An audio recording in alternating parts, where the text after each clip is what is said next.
the name of Commander General YAHANNA, but we are under Christ. And that's what we do. We love blacks, Hispanics, and other Indians. And listen, what you see right here is a demon that just came out. Because what the brother was going in was the love of his tribe, the tribe of Issachar, of the Mexicans who America hates. Right. And the question is, why do they hate Mexicans so much? Are Mexicans the only immigrants? They are not the only immigrants. But for some reason, the United States government targets Mexico. Meanwhile, other nations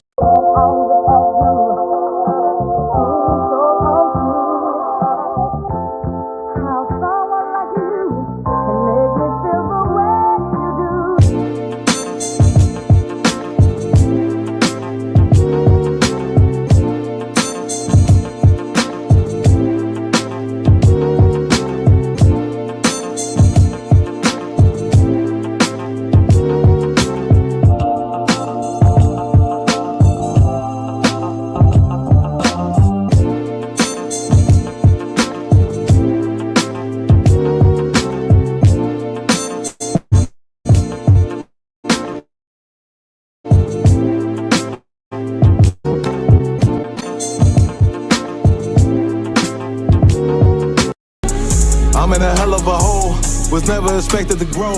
Just obstacle set in the road, that a result of me selling my soul. The story I'm telling is cold, but yet it's what everyone knows. The white man's the devil is known. America was never a home, only a place of captivity, safe facility, hating disfigure me. They claim that I'm lazy, be killing me, maybe this slavery draining my energy. As a young black man, I feel that I have an obligation to my race of people. Not to no other race, or no other nationality, just to black people.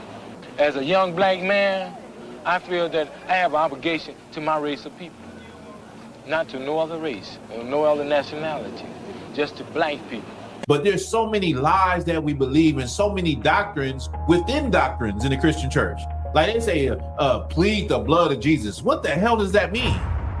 The prophets of the Lord are being rose up again in this time period to bring back the Lord's chosen people. That's and right. To stand on our feet and be those people again. That your ancestors wasn't junkies. They wasn't getting high and, you know what I mean, hating one another and killing one another. You know why? Because they was being killed by the slave master. They wasn't, your ancestors had a different mindset. And if you really think about it, our ancestors were stronger than us and they were better than us. You know why? Because they knew they had an enemy and they knew who their enemy was. Today, black people don't know who your enemy is. How the hell you think we got this truth?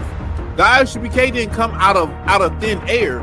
This truth comes from slaves, remembering that they were the children of Israel. We are the children of God. And if you don't understand it yet, you will understand it. We will bring it to you. We will get it through your brain that you are God's chosen people. And there is no dream. There is no thing. There is no success without learning who you are as a people.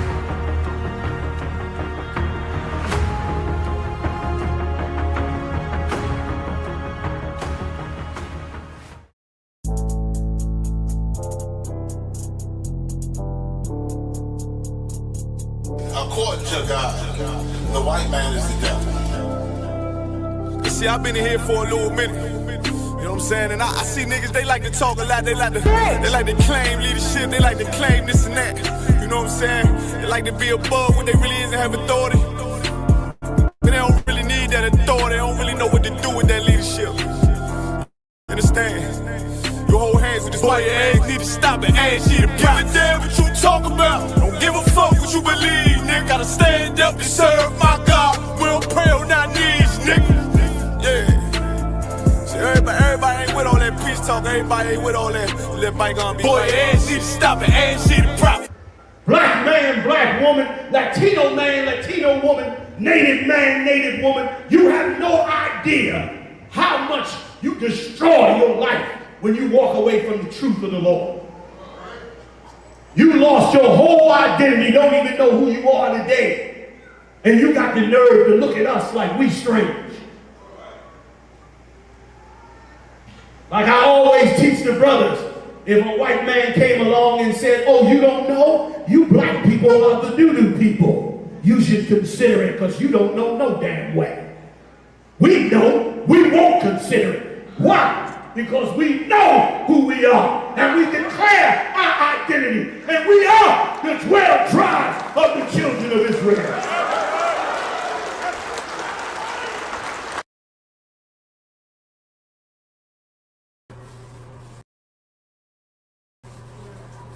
I'm gonna sell some beard oil,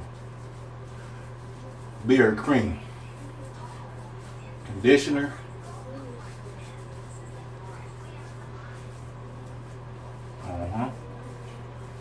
and at the end, you got a little more extra in your hand.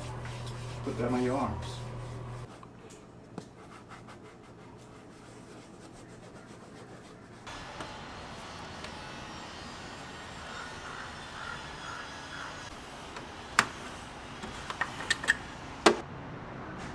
I had this car for like, what, 3 years? Three years and I had this vehicle. And it's been holding up. I did a lot of maintenance on it.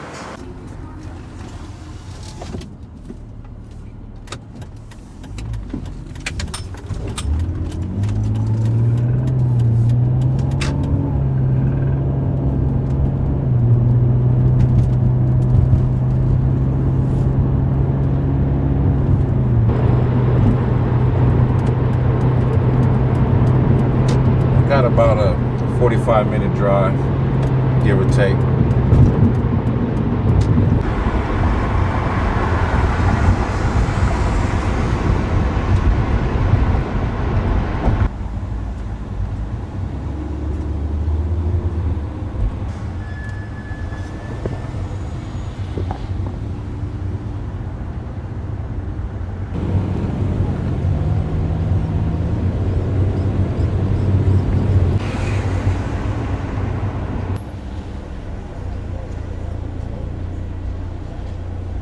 Fine. All I'm gonna say is this: when those curses fall upon you, don't pray to God, because He's not gonna hear you. And that's according to the Bible, not to me. But if you want to listen to the Lord thy God, you get into the I.S.U.P.K, the Commanding General YAHANNA, and you learn what it really means to follow the law. And with that, that's my time. Hey, get our priest and prophet a round of applause, man. On the holy people.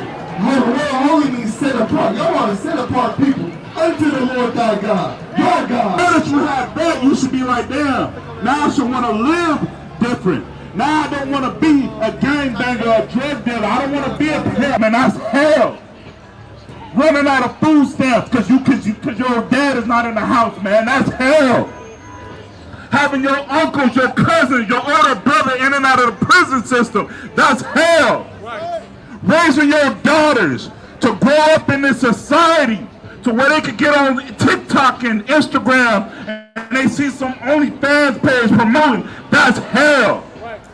Worrying if your young son's gonna grow up to be a man or if he wants to change gender. That's hell.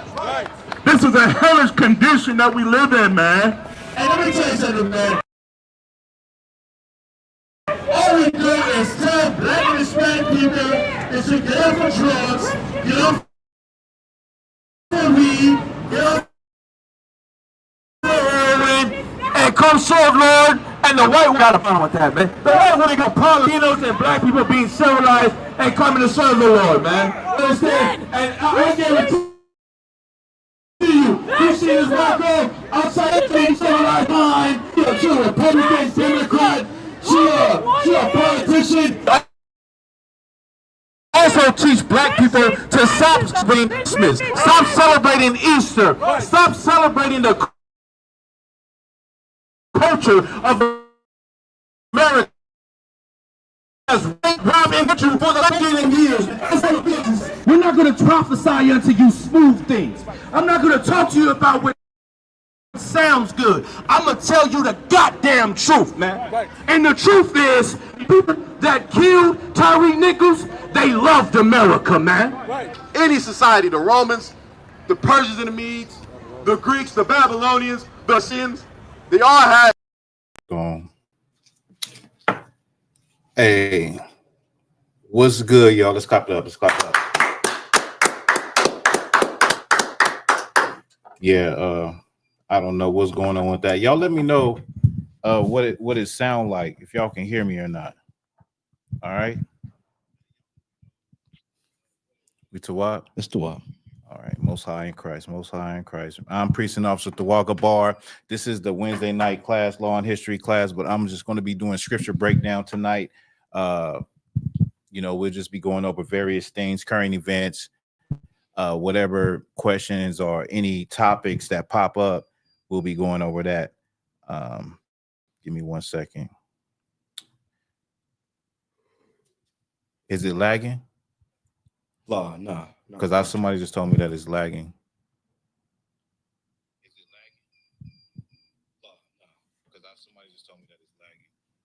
I know the video was lagging on my side. That's why I stopped it. No, it's not lagging on my side. On my end.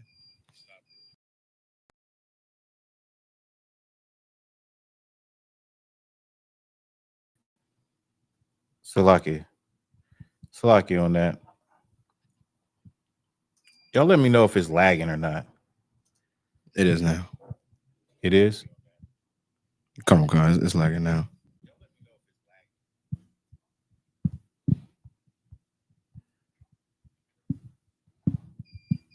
I'm gonna just wait. Yeah, it's been a lot of things going on, right? What's been going on? Oh, did you find an article? Come on. So they are not going to allow transgenders to participate in women's sports, which is excellent, right? Because them sisters, man, they be working hard to compete, and lo and behold, they get in the ring, and they got to compete with a full-grown man. Let me see. Listen, Kalmaz Bob said that it's skipping. Is it skipping for you?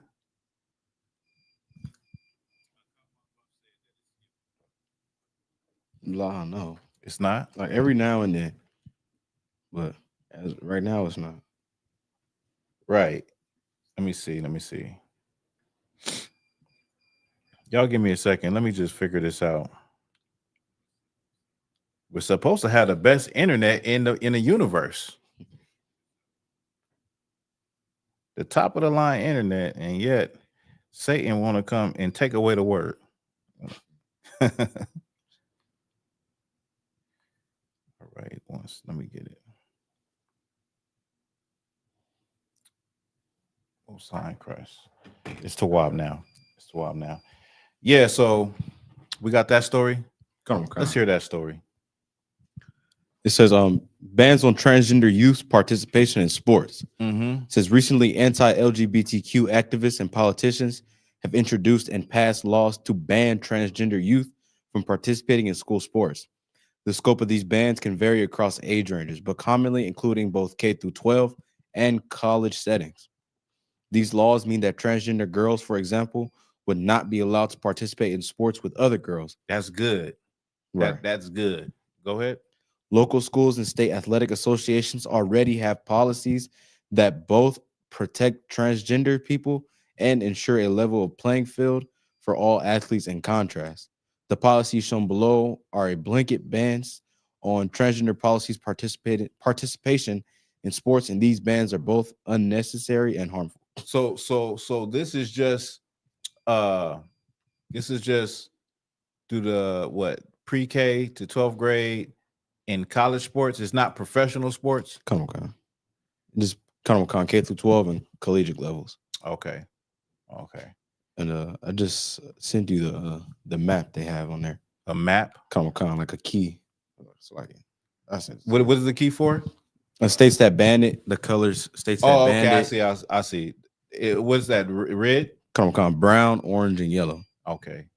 Most high in Christ, man. Now this is the thing. The Lord created man and female. Right. And that's it.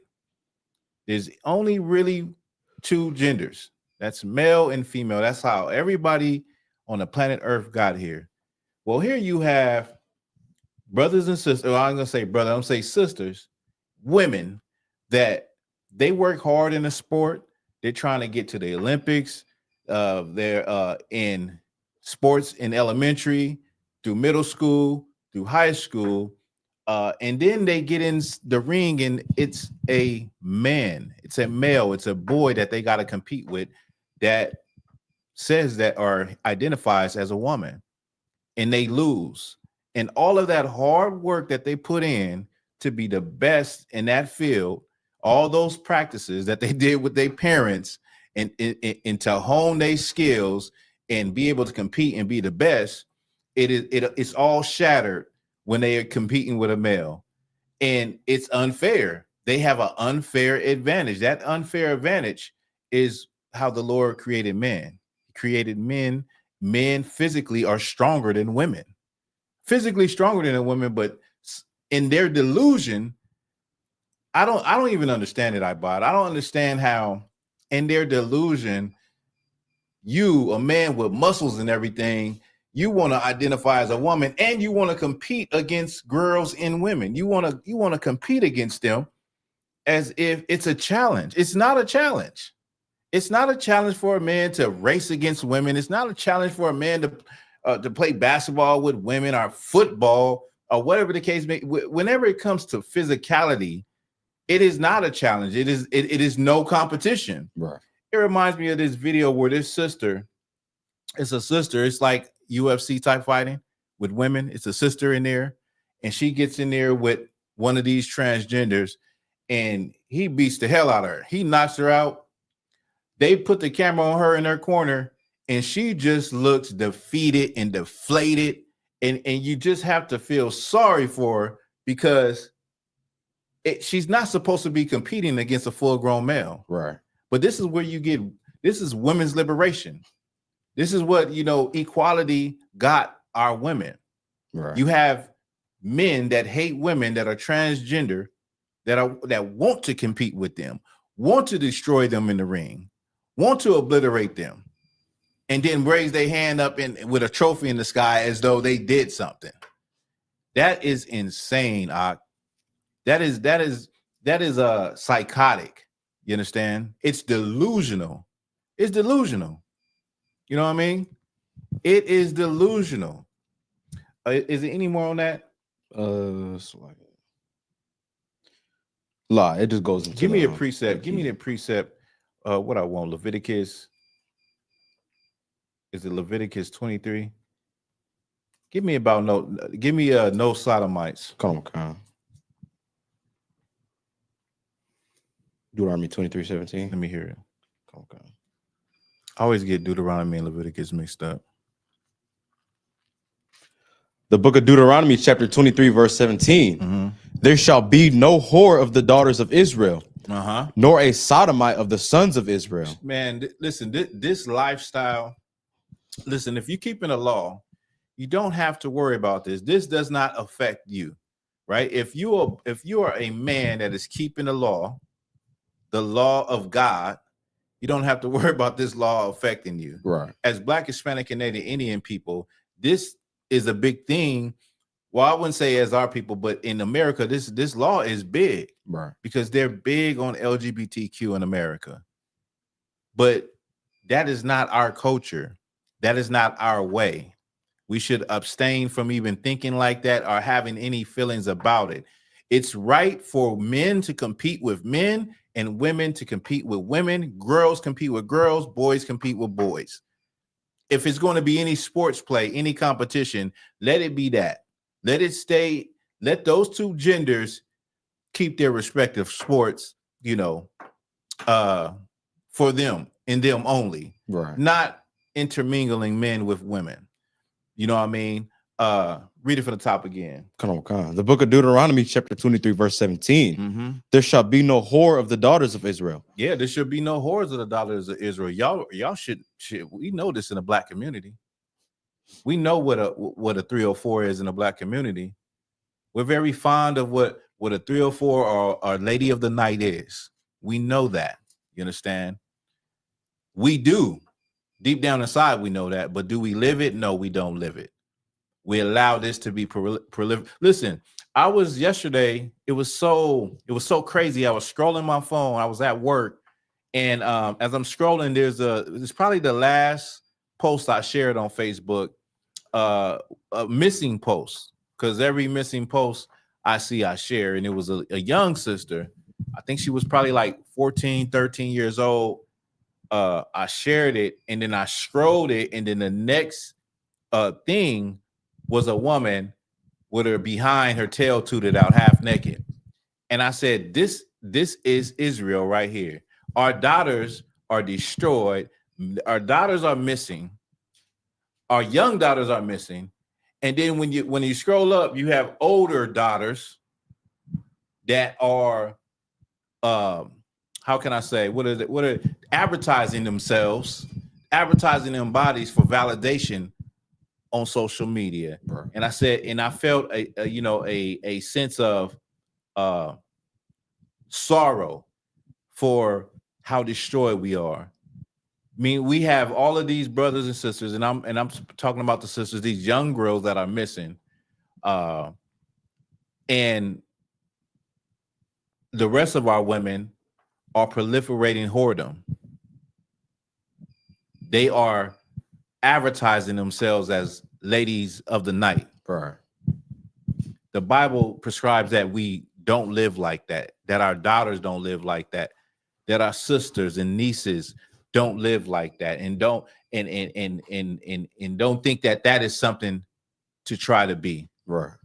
But it's just the how can I say, the contrast of seeing a missing little sister that could be anyone's niece, you and mine's niece, or our daughter, or anyone, our relatives, and to see that, and where our mindset is, and where we don't even give a damn, it's troubling. Right. It's very troubling. Keep reading. Come on. There shall be no whore of the daughters of Israel, nor a sodomite of the sons of Israel. Nor a sodomite. You cannot be on the DL. You can't be on the down low. Right. You can't be, like Kev said, Joanna man. You cannot want to, put on women's clothes and makeup and be RuPaul. Can't do that. That's against the Bible. That's against God. That's a sin according to the Bible, and that's against what your purpose is, which is to be manly and to be a man and to do manly things, right, and to be masculine. You should have toxic masculinity. Be toxic about it, because this world is so much against you as a man just being what God created you to be in charge, to be a leader, to be an instructor, to give guidance. The Lord instructed you to do all of these things and to be that, but this world is against it. Right. It wants you to be a transgender and then compete with women in women's sports. Well, hell, the white man said, oh, hell nah. You're not going to be beating the hell out of my daughter. You're not going to be winning any races against my daughter. We're gonna bring up a law to stop this. Right. We're gonna stop this. You understand? That's that. And when I seen the story, I said, I was like, well, look at the white man trying to be a Christian nation, trying to be a good Christian nation. Saying, you know what, you transgenders can no longer compete in sports, in girls' sports. You're gonna have to do your own thing. That's the same as with the restroom thing. Where now what they are allowed, some grown man, just because he puts on makeup and a dress, he can now go into a restroom with your daughter. That'll be the last restroom you'll go in. Right. And you'll come out that restroom with a toe tag. I pray you understand. Right. You understand? Like, people are not going to put up with that. People are not going to put up with the dysfunction and the mental illness that embodies the LGBTQ community.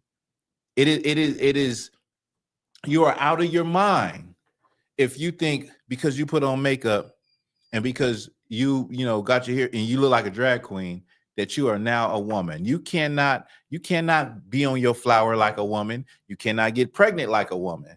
You know why? Because the Lord made male and female. Right. He made both of them. You know what I'm saying? Two genders. That what was the saying they used to say? They used to say it's not Adam and Steve. you're right. It's not Adam and Steve, it's Adam and Eve. It's male and female. That's it. And so woman's liberation, that's what got women to this point. That's what got y'all to this point. That's what that now you see the fallout. Now you see everybody is hurt. Women are getting beat up in the ring. Girls can't win any sports anymore because there's some boy in there that thinks he's a girl that is physically stronger than them. Right. You can drop that, man. I'm off of it. So, where we at? Any questions? You got any questions? Jeremiah, what about you? You good? Now, what I want to talk about. There's another cross-dressing. Now, earlier this week, there was a sister, I can't remember her name. She like I was telling my rib, she always has these viral posts, right? Right? And there was a purple sister that came on the post and basically was talking about telling the sister that she's lost, she's following a cult because we teach that women can wear pants. She's not supposed to be wearing pants. I'm paraphrasing something to the point of that, right? And I feel so bad for these fake Israelites because you leave the truth, and it's like you not just you leave the truth, you come out of Christianity and go into a fake Israelite group. So in reality, really, you just leave Christianity to go back into another form of Christianity. That's really what they do. Like, and it's like fake Israelites are somewhere in between the truth and Christianity. They like in that sunken place. They like, they one foot, they got one toe in the truth, and then the rest of their foot is in Christianity. And so like a lot of things they just can't see. The mysteries of the Bible are not revealed to them, and they are stuck on certain doctrines. So a lot of fake Israelites believe that women cannot wear pants. They believe that wholeheartedly. They believe a woman should only wear a dress. So let's give me that precept that pertaining to a man. Come on, give me that. Right. We're gonna have to figure out what is that beeping sound. I wonder, is it a security system or something? We're gonna have to figure that out. Like it.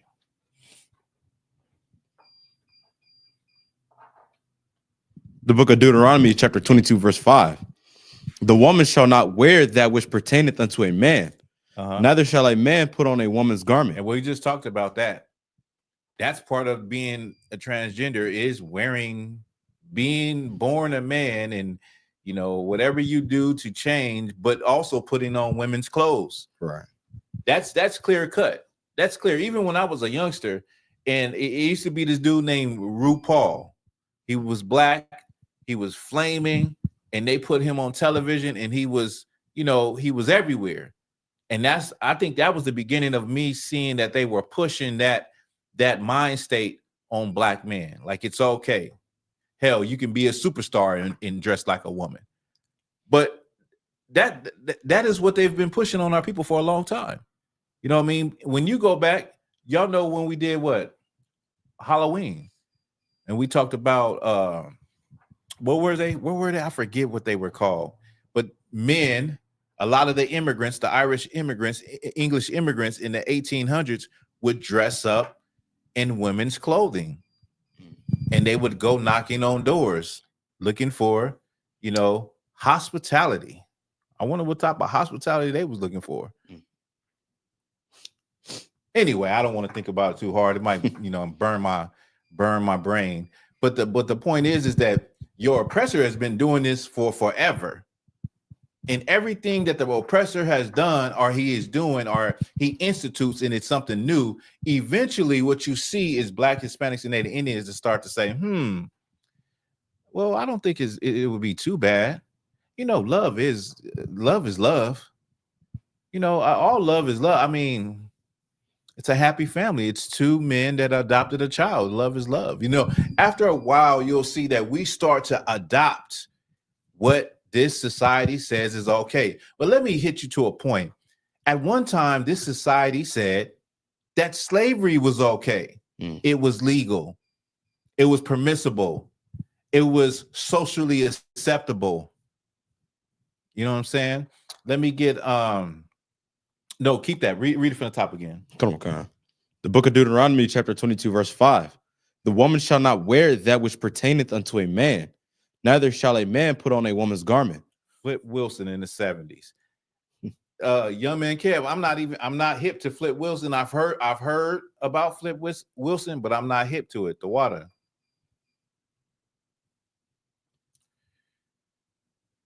Deandra said, "Select sir, remember the movie Tu Wan Fu?" Yes, I remember that.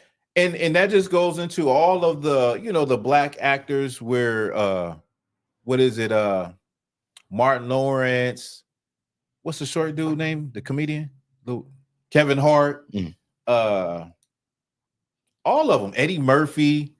Like you could just go on and on where you see that they push that image and like it's okay. Read it from the top again. Come on. The book of Deuteronomy, chapter 22, verse 5. The woman shall not wear that which pertaineth unto a man. The woman shall not wear that which pertaineth unto the man. Now, fake Israelites take this and say, you as a woman should never wear pants. You should not be wearing pants because it pertaineth to a man. But is that really what it's saying? Law. So like law, no. Explain. It's saying don't, like you saying, don't cross dress. Don't put on a man's clothes and a man don't put on a woman's clothes. It's not saying you can't wear pants. Pants ain't specific to one gender. Right. Okay. I'll take it. Get a brother a hand. I'll take that. Take that. Now, give me the definition of the word pertaining. Come on.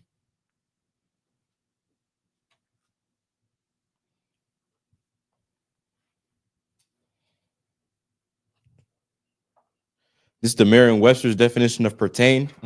To belong as a part, member, accessory, or product. To belong as an attribute, feature, or function. To belong as a duty or right.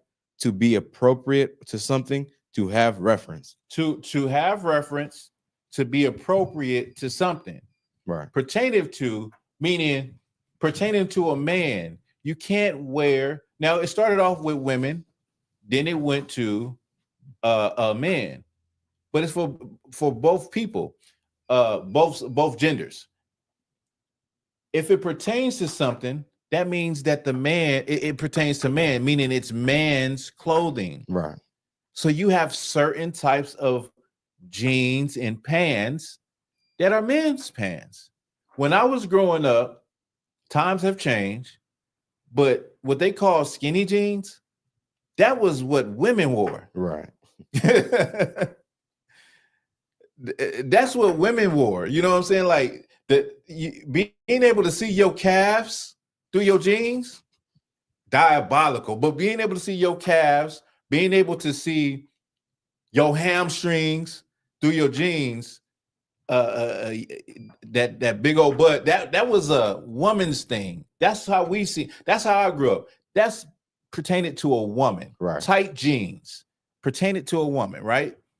Now I know times have changed, but even now you can differentiate by just going to a store and you have a men's section and a women's section. You have men's pants over here and women's pants over here that pertaineth to women. Right. Right. Pertains to a man. Don't wear pants with a So look, so that's the breakdown. It's what pertaineth to it, to a man or a woman. It's not saying that a woman can't wear pants. It's saying she can't wear pants that pertaineth to a man. There's plenty of pants that women can wear. Right. They are designed and made for women. They're designed for the shape of a woman. They're designed for the color, the style that women like, all kind of jeans. They have work jeans for women. They have scrub pants for women. They have all type of things designed for women. So this is the thing. Deandra said, does this protect men from their wives wearing their hoodies and sweat? No, it doesn't. They have. So when it comes to like this, let's just say this. What if a woman has a job? She has a job where she has to wear a uniform. She has to wear pants. So what is she going to not work the job and say, I can't work this job because I can only wear dresses? That doesn't make any sense. Right. It has never made any sense. And that is the delusion of fake Israelites that say that a woman cannot wear pants. A woman can wear pants. She can wear pants that pertaineth to a woman. Right. Case closed. All right. So where else we want to go? What else is new? What else is new? Something else. Oh, this Friday we will be in Pasadena. We'll be in Arcadia, and we will be giving out food and clothes under the command of Journey YAHANNA. That's right. We're going to come together. We're going to go out there, and it's a lot going on as far as people giving, people donating, and things of that nature. We want to go out there and just do what we always do. Also, if possible, spread the truth. You know what I'm saying? Of course, our presence will be felt and be known, but that's the main objective for Blacks, Hispanics, and Native Indians, to have a beacon of light and to understand that these things they didn't happen because there was no enough firefighters. They didn't happen because there ain't enough water in the faucets. This thing that has happened is because of the Lord, because of the Most High, and He is trying to get their attention. This is a lot of homes were destroyed, but this was actually the warning before destruction. Right. This was actually a warning. This is a warning this is not just a warning to brothers and sisters in California. This is a warning to everyone, to what could happen and how fast and swift it can happen. And in a moment's time, what you love so dearly could be ashes. Give me the precept where it talks about everything will, let me see, let me get it real quick. I'm gonna give some shout outs in a minute. So like, if I may, yeah. Something about the fires. It was it came out that a little bit before that the LA Fire Department's budget was cut by the budget was cut by $23 million. Yeah, the budget was cut, and I think they used that money for something else. I can't remember exactly what they used it to go to. Give me 2 Peter 3 and verse 10. Come on.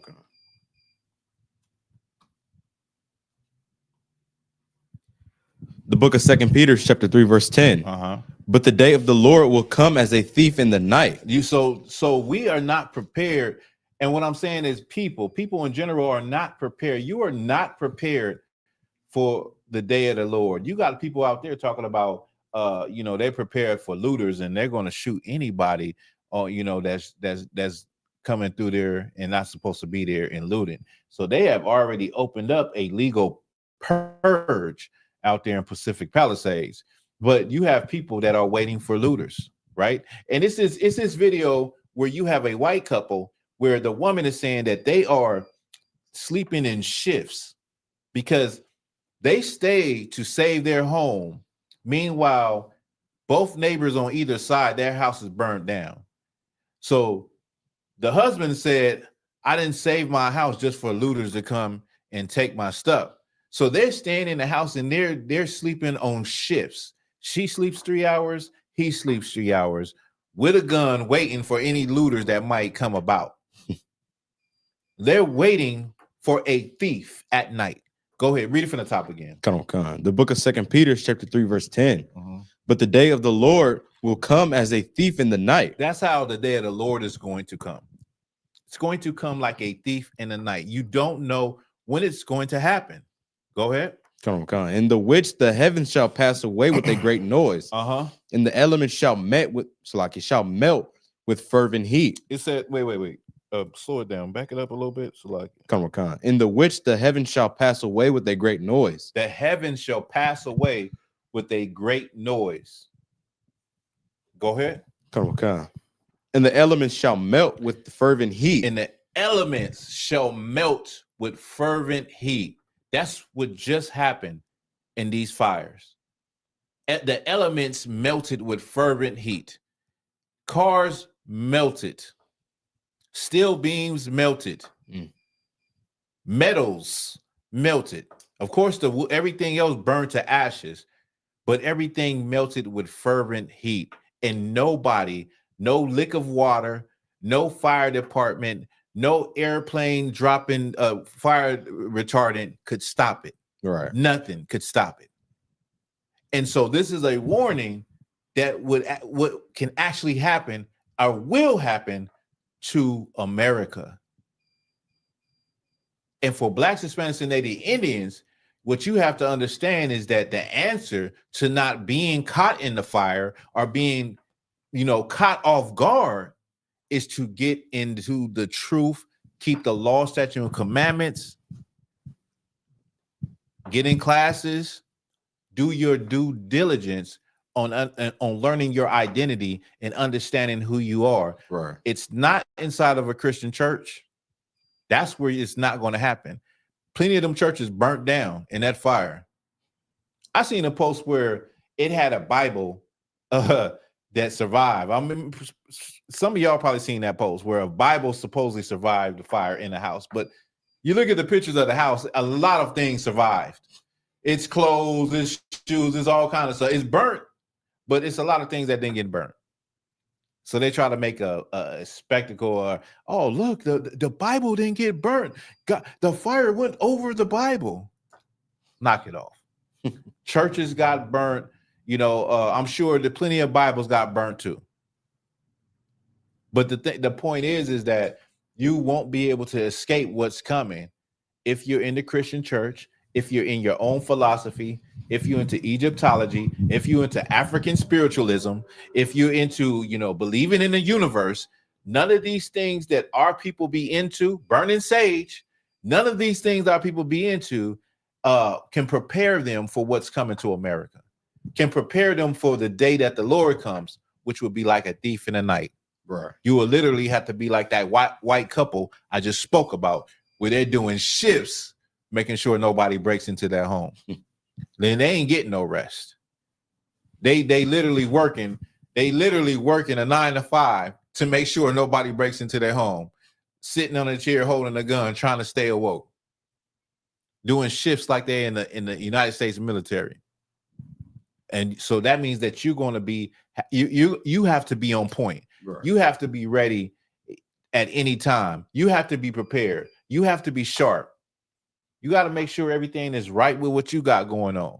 You know what I'm saying? As far as keeping these commandments, keeping these laws, treating your brothers and sisters how you want to be treated, not harboring any type of hate or anything against anybody for nothing.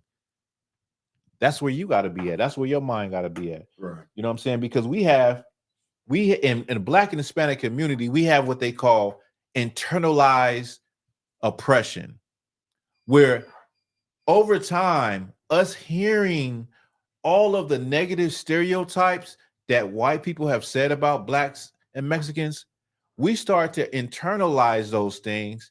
And then we start to say those things and accuse each other of being those things, when this is just all in your head. This is just the stereotypes that your oppressor used against you. And this is why you see Blacks and Hispanics that are racist towards one another, that hate one another with a deep hatred. And it's all based on the hatred that white people have for us. Right. Has nothing to do with anything that we ever done to one another. You hear Black people say, they need to go back to Mexico. They taking our jobs. Nigga, what job are you going to take that Mexicans work? Right. You hear Mexicans say, oh, black people, they lazy, they don't want to work. Black people built this country, nigga. 16 hours a day for free, Right. What are you talking about? What you're talking out of your mouth is what came out of your oppressor's mouth against you. Right. And now you have adopted it, and that's internalized oppression. You oppress your own people and treat them unfairly based on the fact that you start to believe the stereotypes that white people believe about us, and they still believe about us. That's what makes it so bad, is because we can't even, well, I'm not going to say we, not us and I.S.U.P.K, but black and brown people in the world can't even see through all of the BS to see how much stuff we actually have in common. If you could, give me gather yourselves together. Come on. We can't see through the bullshit that we have learned our whole lives to say, you know what?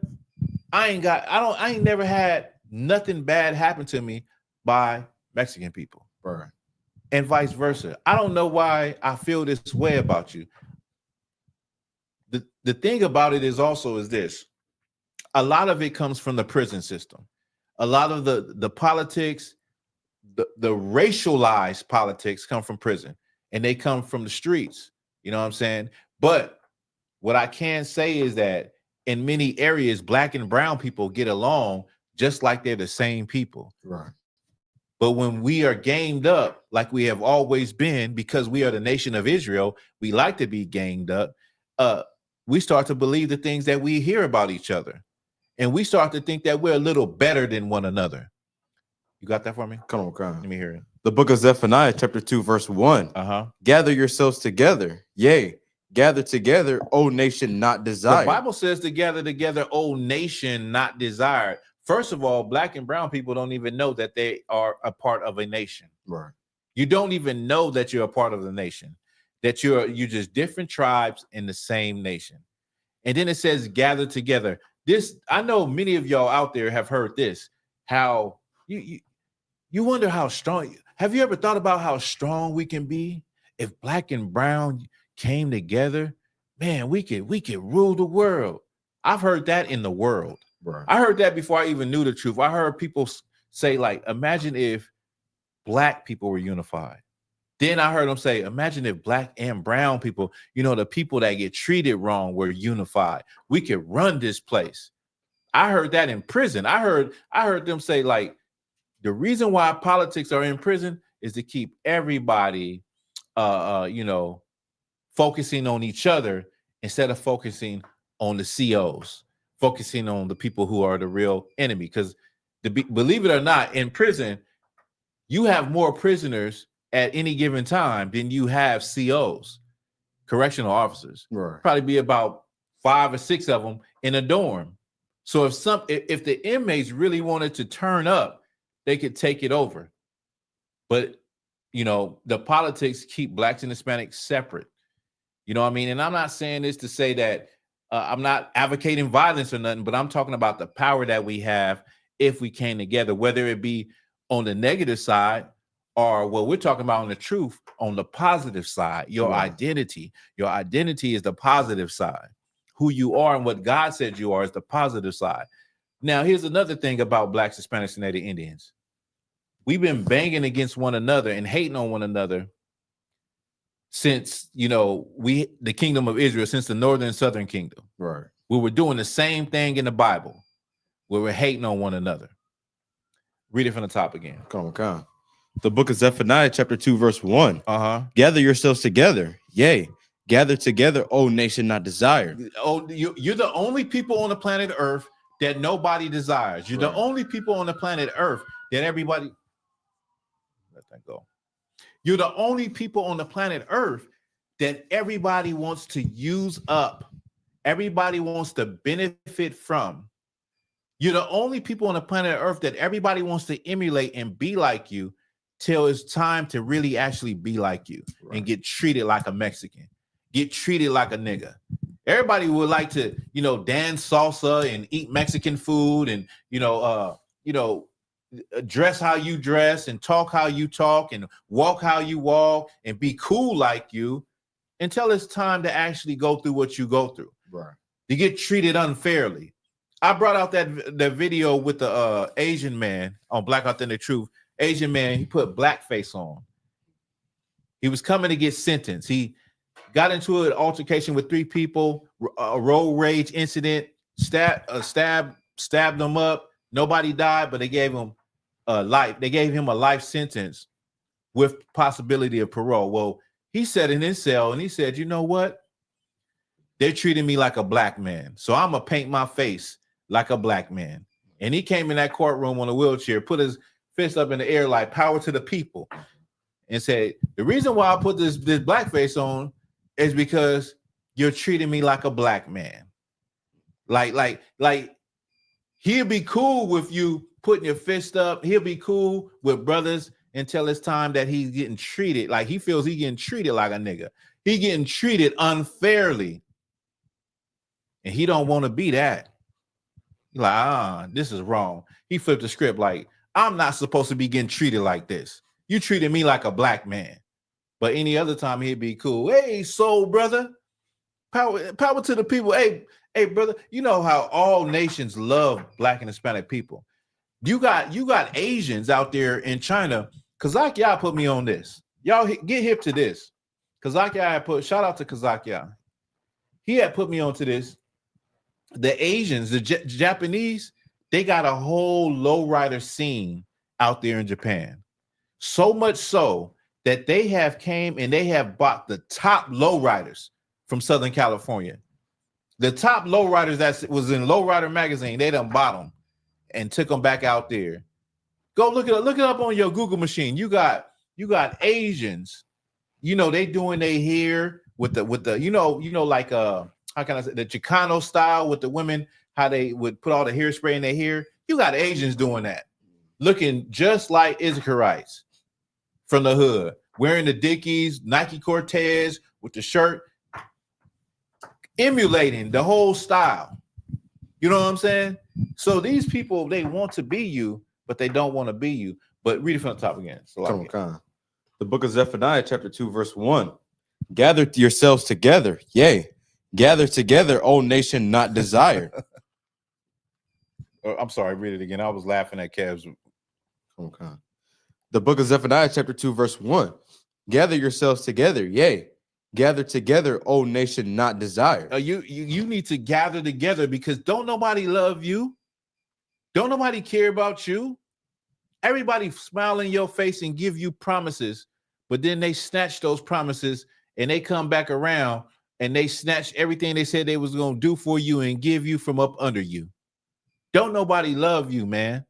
Blacks, Hispanics, and Native Indians. So your only choice in this time is to gather together. Now, imagine if Blacks, Hispanics, and Native Indians were unified right now. They would not need no help from any white people out there in Pasadena and Altadena. They wouldn't need any help. We are strong enough on our own to be self-sufficient on our own. And you throw the Lord in there with our heritage, man, hell, Christ is going to return, man. Right. Christ will be back. Jesus Christ will be back. If you can get Blacks, Hispanics, and Native Indians to work together to realize our common bond instead of always trying to pinpoint the things where we are not the same and trying to have some type of individuality. Like I'm FBA. We foundational Black Americans. We not African American. Mexicans, they're notorious for trying to be to themselves. Like we all have our language, our culture. Native American Indians, our culture. You see how those brothers got treated? Y'all see the video where the brothers out there did the food drive at the reservation, Menominee Reservation, and the woman came up that was from the reservation and antagonized the brothers while the brothers was just there trying to do something good, trying to give out clothing and food, and they antagonized the brothers. Told them, don't come up there. You're trying to do this. You're trying to do that. Accused them and everything. You know what I mean? We're so damn evil towards one another, have such this internalized racism towards one another, that we don't even trust each other when we're trying to do good. Right. We're trying to do good in the I.S.U.P.K. We want to bring our brothers and sisters back to one fold. We have to look at the things that we have done and say, listen, Christianity has failed. Islam has failed. Your native Indian tribe, they failed. I'm sorry, but they failed. The white man destroyed them. Right. They failed. Salaki, let me, if you could, there is there should be a chord. Salaki, y'all, 1 second. Just this one right here. It's like one of those power cords. It's a USB-C. Let me see. Right. Is it? It's USB-C on the other end. Plug it in on one end, and then no, it's not this one. It's one with the green light on the end.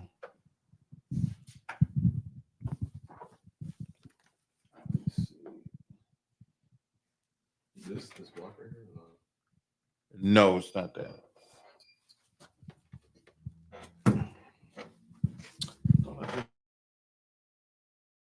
Had it.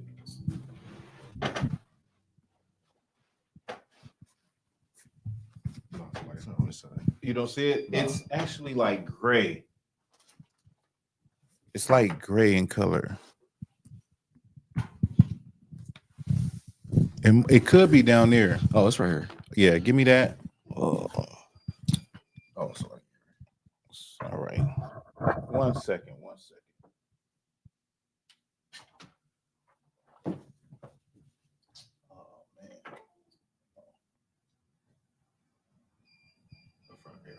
Yeah. Now it's a while. Salakia. Back on deck. Where was I at? The Mahanomy reservation. Yeah. So the point is that we're supposed to be coming together. We can't let all of these distractions stop us right now. You know what I mean? Right now, like during the George Floyd riots, that was a close time when people was trying to come together. And, you know, that probably was the closest where I've seen people like, you know what? They're tired of the system. And maybe they might start looking other places. During that time also, you've seen a lot of Black people start to leave the Christian church. But we have to look at these things and say these things have not fixed our people. I say it all the time, and this is something you can always use when Black people talk about Christianity being the answer. Well, look at the community around these churches. I was in Irvine 2 nights ago. I had to go out there, take a load out there, right? I'm in Irvine, and I walk in, and I'm driving by. First of all, when I'm out there, I'm looking around, and there is no homes. The area I'm in, there is no homes. Everything is condominiums and hotels and shopping centers. And when I get to where I guess it's their church, the church is lit up. I'm telling you, is lit up with a big old Christian cross lit up at night. And I'm looking at it, I'm like shaking my head like Christianity is everywhere. Christianity is in the rich neighborhoods. It's in the poor neighborhoods. It's in the brown neighborhoods. It's in the white neighborhoods. It's in the Hispanic neighborhoods. Now, when you look at our neighborhoods, the community surrounding these churches where people go and pay tithes and put their hopes and dreams in those pastors and deacons and reverends and priests, those communities are destroyed. Those communities are ravaged with drugs. They're ravaged with crime. The people are destroyed in those communities. Right. And I wonder why. Or better yet, America should wonder why. Blacks, Hispanics, and Native Indians, you should wonder why the place of God is there. The answer that is you supposed to have is right there on the street corner. But your family is destroyed. Y'all go to church every damn Sunday. and you have not learned the oracles of God. You have not got the answers for how to keep a damn man. Right. You don't have the answers on how to keep a job. You don't have the answers on how to get off of drugs in the Christian church. You are destroyed. You understand? And you can thank your Christian pastors and the religion of Christianity for the destruction of your people and your family. A lot of y'all go to church, you get right out the church, and you're selling drugs. You're doing drugs. You're trying to sleep with men's wives inside the church. You're doing everything that a simple Negro that does not profess to know God would do in the world. What makes you different? Nothing makes you different, bro. You're a dirty, rotten scoundrel just like anyone else that don't know the law, statute, and commandments, that don't understand, have never been taught. And don't get me wrong, I'm not talking down on brothers and sisters that are lost, that don't know. But the point is that the Christian church the community is a reflection of the Christian church. Right. Imagine if you replace every Christian church with schools in the Israelite School of Universal Practical Knowledge. Imagine the world of Blacks and Hispanics and how it would change overnight. How you wouldn't be able to come up in there, or at least you wouldn't want to keep coming up in there high. You wouldn't dare come into the school half naked.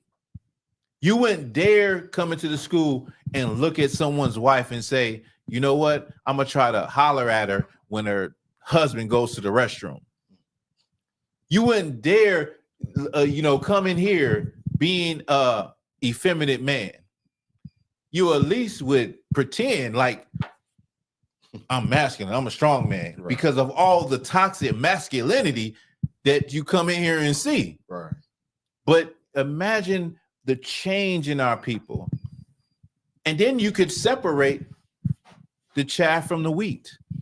You could separate the good from the bad. You could separate those who really want it and who really don't.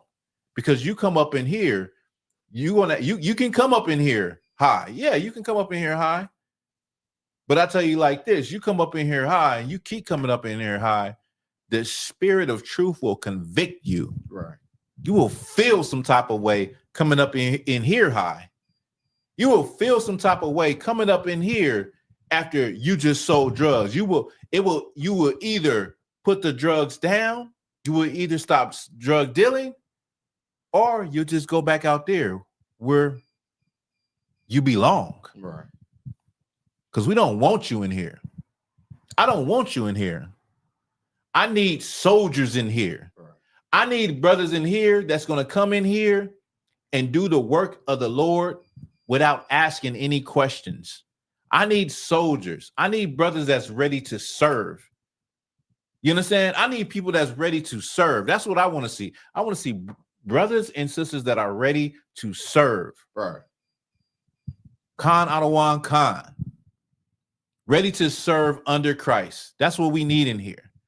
We need to build a nation, and we don't want nobody weak in here. You can go to the IUIC. You can go back to the Christian church. Go there. They'll take you. Right. They'll take you with all your flaws, and you'll never get right, and you'll never change, and you'll keep coming before the congregation, talk about, oh, I backslid, y'all. I backslid. You'll keep coming in front of the congregation, apologizing and asking for help and this and that and crying. Well, in here, we stand on our 10 toes and we change. We change. That's right. We don't keep making excuses for not changing. We don't. God is not some. The Most High is not. What is it? The Most High is not a slot machine. We get multiple chances. Give me the precept. Let me see it. Don't frustrate the grace of God. Thank you.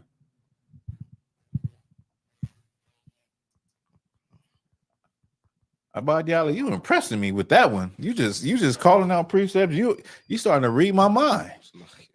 Go Galatians 2:21. Let me hear it.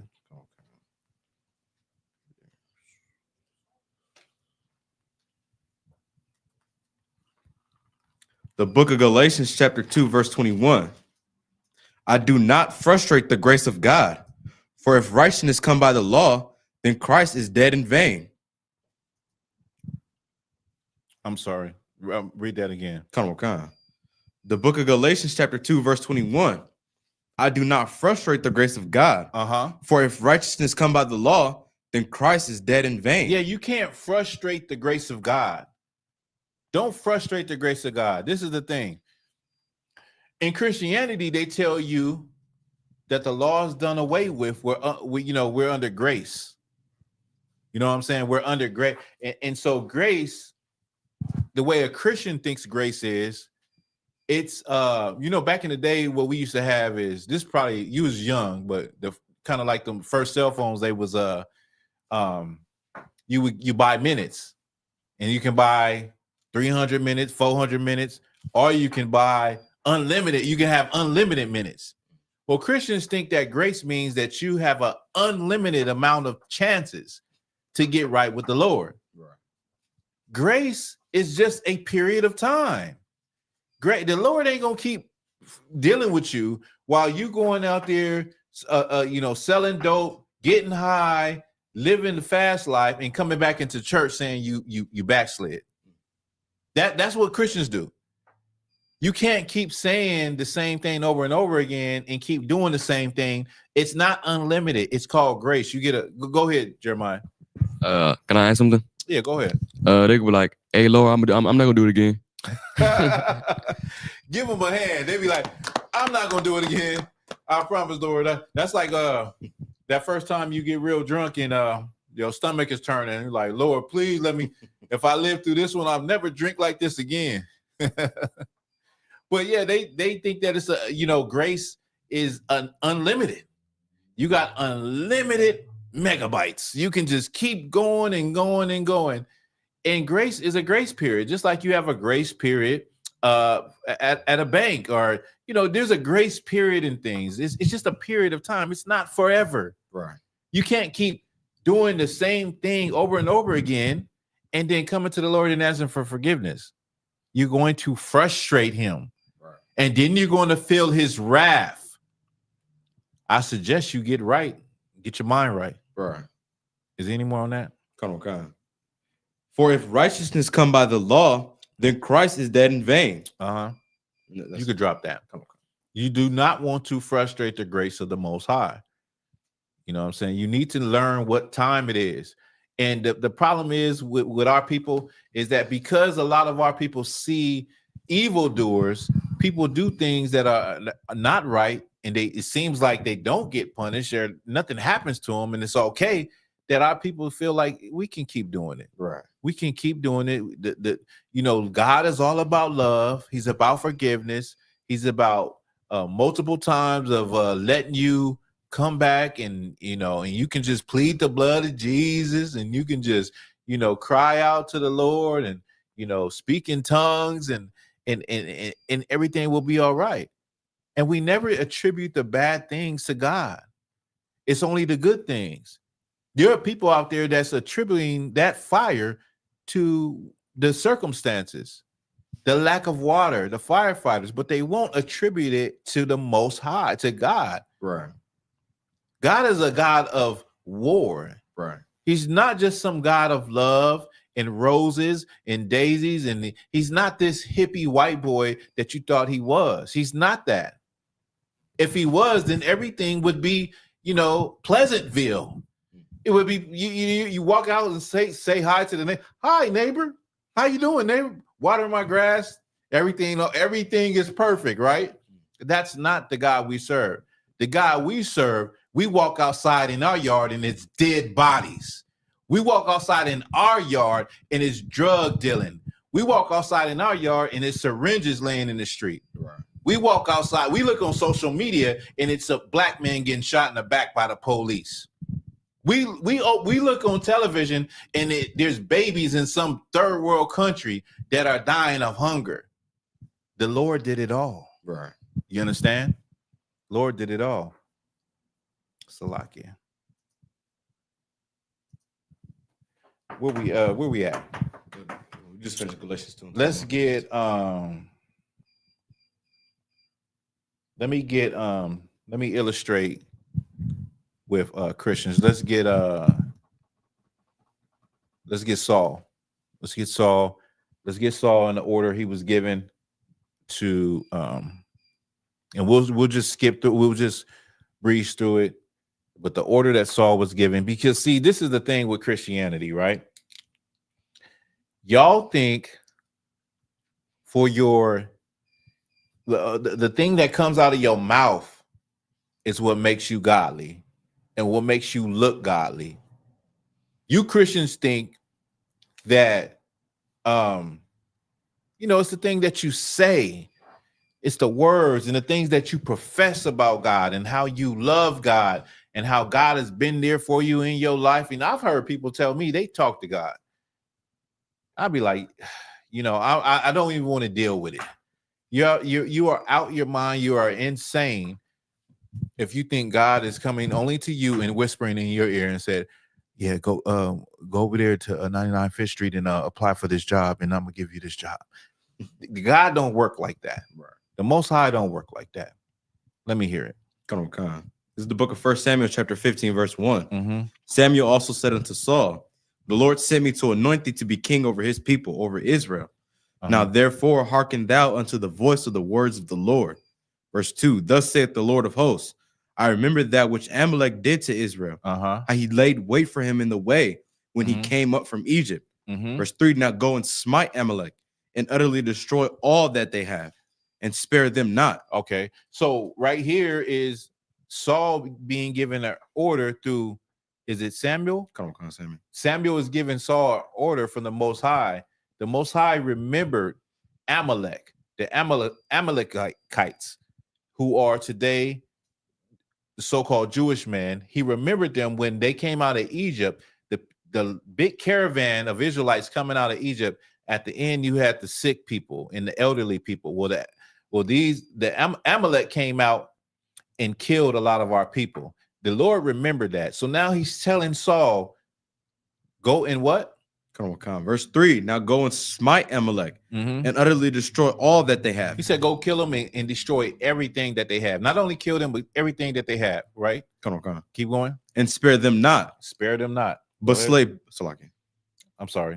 Go ahead. But slay both man and woman. But slay both men and women. Ooh, the Lord is a man of war. Right. I'm trying to tell y'all. Go ahead. Infant and suckling, ox and sheep. Infant and suckling, ox and sheep. So not only your wives, but your children, also the little ones, right? And your sheep. That's your, back then, having ox and sheep, and that's riches, right? That's you waxing fat, you living good, you living high on the hog, as they say. Well, in Texas, you living high on the hog. You doing good for yourself. Well, that's your money.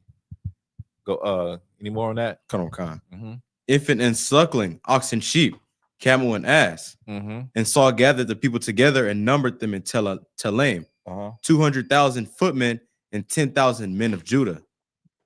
Keep going. Come on. Verse 5. And Saul came to a city of Amalek and laid wait in the valley. And Saul said unto the Kenites, go, depart, get you down from among the Amalekites, lest I destroy you with them. For you showed kindness to all the children of Israel when they came up out of Egypt. So the Kenites departed from among the Amalekites. So the Kenites had showed kindness to the children of Egypt. So he let them, he gave them, he said, go ahead and slide. Y'all get up out of here because it's about to go down. Right. Go ahead. Verse 7, and Saul smote the Amalekites from Havilah until thou comest to shore. That is over against Egypt. Verse 8, and he took Agag, the king of the Amalekites, alive. So he destroyed them, but he took Agag, the king of Amalek, alive. Go ahead. And utterly destroyed all the people with the edge of the sword.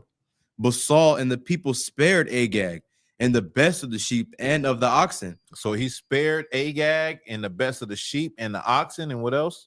Come on. And of the fatlings and the lambs and all that was good, and would not utterly destroy them, but everything that was vile and refused that they destroyed utterly. Okay. Verse 10.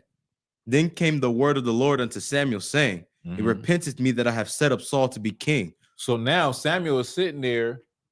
Samuel is the seer, the prophet. He's sitting there, and the word of the Lord came to him after Ahab did all of this stuff. The Lord said, you know what? It repented me that I even made this nigga a king. Go ahead. Come on. It repenteth me that I have set up Saul to be king, for he has turned back from following me, and hath not performed my commandments, and it grieved Samuel, and he cried unto the Lord all night. Because it grieved Samuel because Samuel loved Saul. He anointed him to be a king when he was a young man. And so the Lord said, you know what? He not following me because he's not doing what I said to do. Right. Go ahead. Verse 12, and when Samuel rose early to meet Saul in the morning, it was told Samuel, saying, Saul came to Carmel, and behold, he set him up a place, and is gone about and passed on and gone down till Gilgal. And Samuel came to Saul, and Saul said unto him, Blessed be thou of the Lord. I have performed the commandment of the Lord. And Samuel said, So Saul came to Samuel.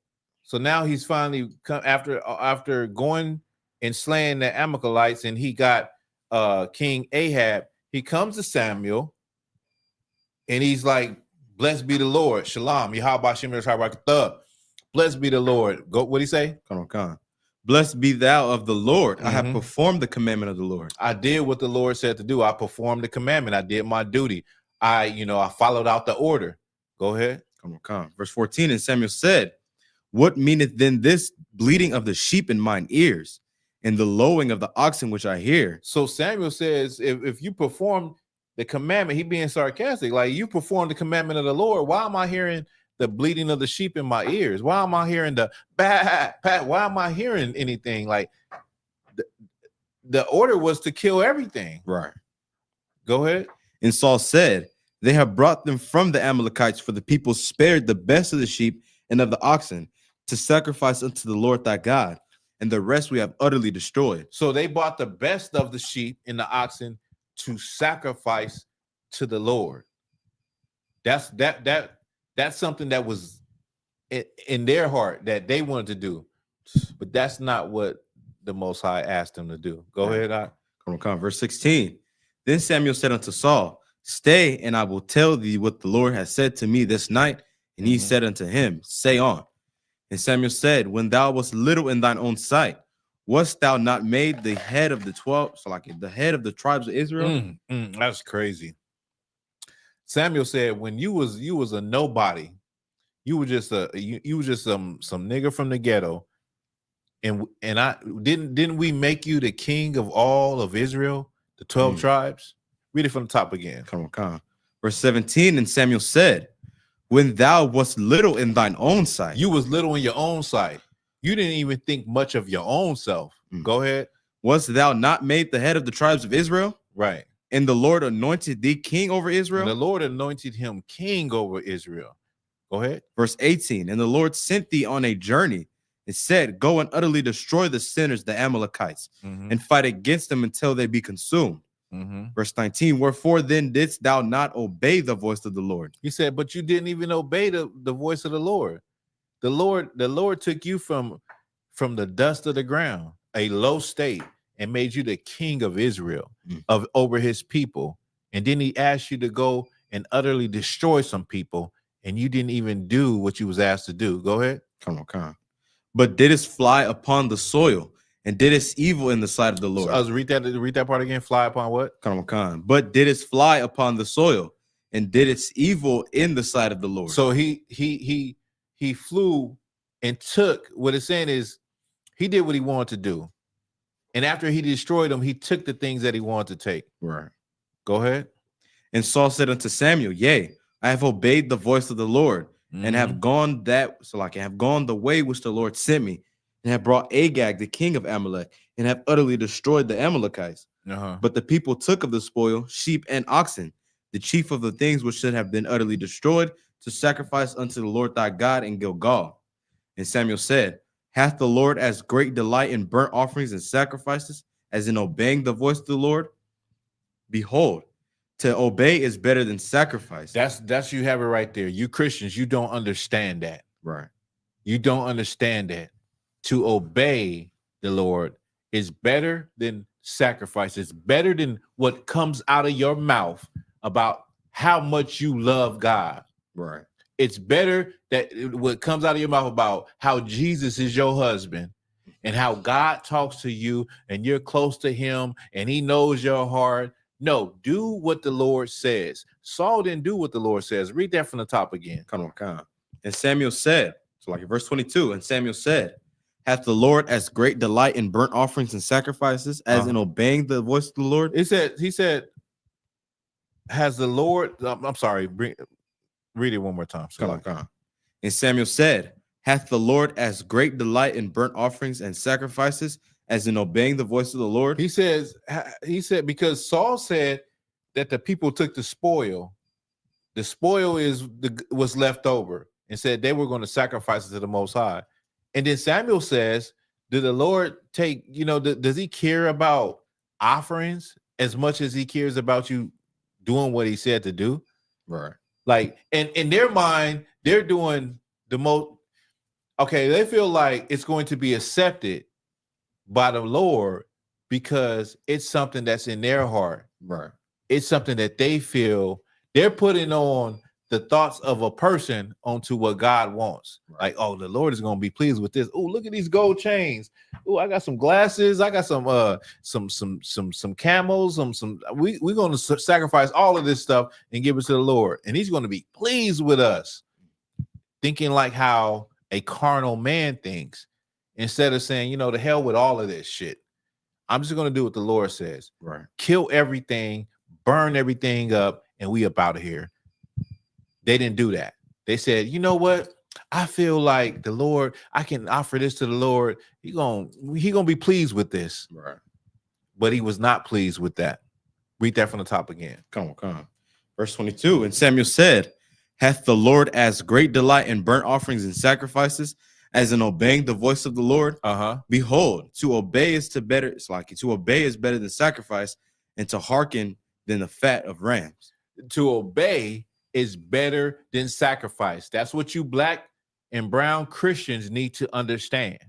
You need to understand that according to the Bible, Blacks, Hispanics, and Native Indians are the children of God.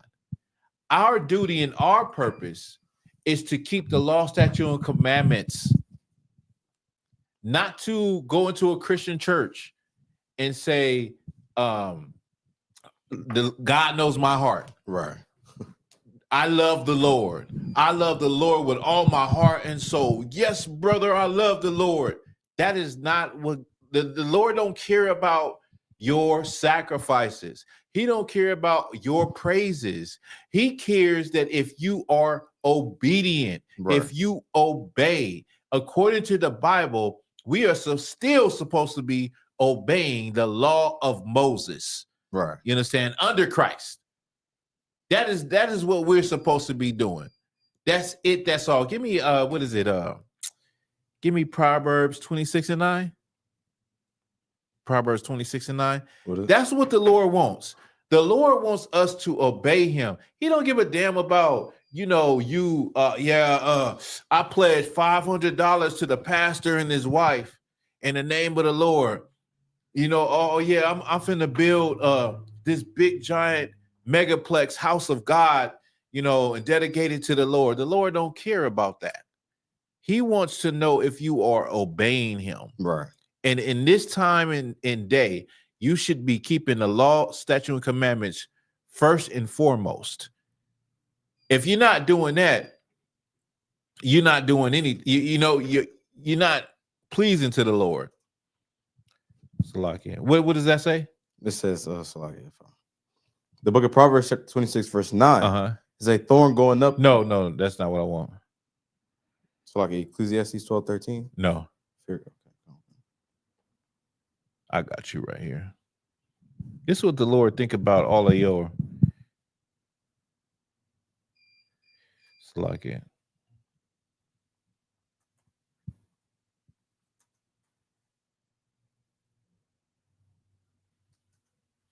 It's like it. It's Proverbs 28:9. I said what? 26:9. See, I have to work on my priesthood. No, I ain't gonna get it. I ain't gonna get it. The book of Proverbs, chapter 28, verse 9. Mhm. He that turneth away his ear from hearing the law, even his prayer shall be abomination. If you turn your ear from hearing the law, your prayers is an abomination. Right. This goes back to obedience. And you're not learning what you're supposed to learn in that Christian church. You're not learning a damn thing about the reality of who you are. You don't know who you are. Right. Like this, that is a major problem. Y'all don't get it. Y'all don't get it. Look, your oppressor don't care if you don't know who you are. He consider you American anyway. He doesn't give a damn. But this is the thing. Every nation in the planet Earth knows who they are. They have an identity, except for blacks, Hispanics, and Native American Indians. You should really think about that and consider that. You should know. An African knows where the hell he's from. Right. If an African came from Africa, he would know where he's from. An Asian, a Chinese, a Japanese, they know where they're from. They know their forefathers. They have a heritage. You black and brown people, you people that were conquered through the transatlantic slave trade and through the Spanish conquistadors' conquest, you don't have an identity. You don't know who the hell you are. And that's the problem, man. Right. Because if you don't know who you are, how in the hell can you even obey the Most High? You can't. Right. You can't obey the Most High because you don't know who you are. Right. You have to learn who you are in order to even obey the Most High. That's and we right. know from what we just read, if you are not obeying the Most High, he could give a damn about what you say about him, how much you love him, Right. and how much your heart is for God, That's and what right. you're doing for God. He could give a damn. Right. So here's the thing, Blacks, Hispanics, and Native Indians. Choose this day, this night. What side you on? That's right. Are you on the side of sacrifice and offerings to the Lord and doing out of your heart what you want to do for the Lord? Or are you about obeying the Most High? That's right. With that, that's the class. All right. Let me give y'all some shout outs, right?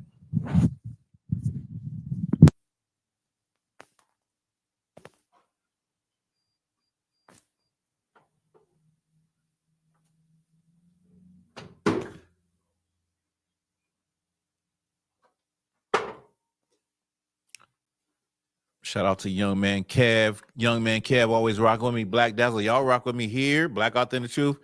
Appreciate y'all. Princess Nakaf, shout out to you. She's up in here, my niece. Princess Nazam Ana Jewel, she's always up in here. Kalmaz Baf in here. Let me see. Sister Kana Yahawada up in here. Officer 5000 Matabar, my main man, always rocking with me. Always up in here. Sister Deandra is up in here, always rocking with me. Leonard's Gaming. Hey, Thawah for you. Appreciate you, brother, rocking up in the class. Sister Baratha Nawa, always in the class. I thought I saw Sis Olivia Arnold. Yes, she's up in here. She was up in here. Hey, man. Hey, Thawah, not to Zach. Shalom, Lord, and Christ to you, Ak. Listen, we'll see you same time, same place next week. I didn't have enough time to get everything together. Try to just do it like once a year to just really go in depth in the white man's history. So we'll go into how is the white man Esau, his relationship between Jacob, and the prophecies, the future prophecies of the white race. With that, y'all, we'll see you next Wednesday. All right, let's clap it up.